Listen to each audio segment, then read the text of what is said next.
Na dnes som si pre vás prichystal takú chuťovku. Nalejem do tohoto pohára vodu. Tu je. Iba ju položím na poličku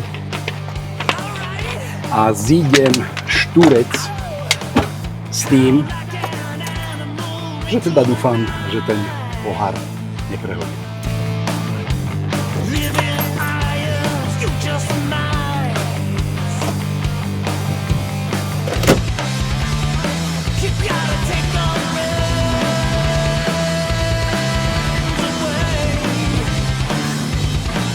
Ono hlavne s tým nákladom, to čo vozím ja, všetky tie stavebné veci, to je na sebe naložené od do.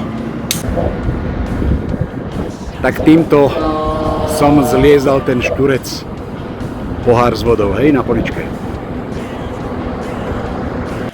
A vlastne tam je dôležité ísť tak, aby tá odstredivá sila vám nerobila s tým nákladom to, čo vy nechcete. Hej. Čiže vlastne ten zadok návesu je skoro to isté ako v tej kabíne. No vidíte, nebol som na kamere, tak som sa nezapásal, hej. Ale to bolo na schvál, takže teraz si hodím pás.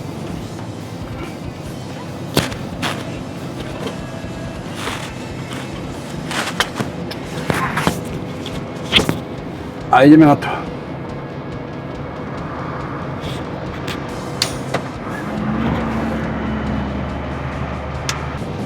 Tak dúfam, že budete chcieť vidieť, či som ten pohár prevrátil, či nie.